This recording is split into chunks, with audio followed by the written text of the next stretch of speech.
ভারতের বিহারে ত্রিমুখী সড়ক দুর্ঘটনায় অন্তত ১৩ জন নিহত হয়েছেন। এ সময় আহত হয়েছেন আরও অন্তত ৩০ জন। ভারতীয় সংবাদ মাধ্যম এনডিটিভির প্রতিবেদন অনুযায়ী ১১ এপ্রিল সন্ধ্যা ৬:৩০টার দিকে বিহারের কাটিহার জেলার কোঢা ব্লকের ন্যাশনাল হাইওয়ে এলাকায় এ দুর্ঘটনা ঘটে। স্থানীয় পুলিশ সুপার শিখর চৌধুরী জানান, কাটিহার জেলায় একটি বাস, ট্রাক এবং পিকআপ ভ্যানের ত্রিমুখী সংঘর্ষ হয়। প্রাথমিকভাবে ৭ জন নিহতের খবর পাওয়া গেলেও পরে হাসপাতালে চিকিৎসাধীন অবস্থায় আরও ৬ জন মারা যান। ফলে মোট মৃতের সংখ্যা দাঁড়ায় ১৩ জনে। পুলিশ জানিয়েছে, ধারণা করা হচ্ছে বাসটির চালক নিয়ন্ত্রণ হারিয়ে ফেলায় এই দুর্ঘটনা ঘটেছে। আহতদের মধ্যে বাস চালকও রয়েছেন। দুর্ঘটনার প্রকৃত কারণ তদন্ত করে দেখা হচ্ছে।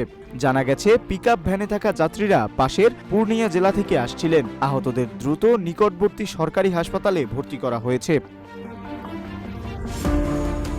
এদিকে রাজ্যের মুখ্যমন্ত্রী নীতিশ কুমার দুর্ঘটনায় গভীর শোক প্রকাশ করেছেন। তিনি নিহতদের পরিবারের জন্য ২ লাখ রুপি করে এবং আহতদের জন্য ৫০,০০০ রুপি করে আর্থিক সহায়তা ঘোষণা করেছেন। পাশাপাশি আহতদের উন্নত চিকিৎসা নিশ্চিত করতে সংশ্লিষ্ট কর্মকর্তাদের নির্দেশ দিয়েছেন তিনি।